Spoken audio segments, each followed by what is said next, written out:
Here's how to change your bio on the Threads app.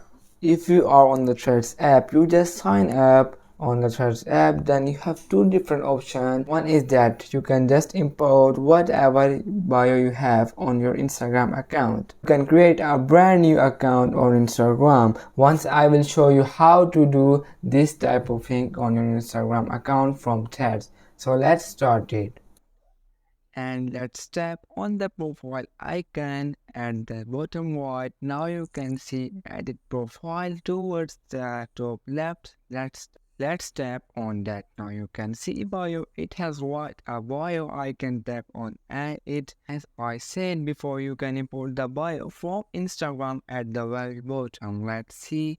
Just tap on it and it will immediately pull the decline information from your bio on your Instagram account.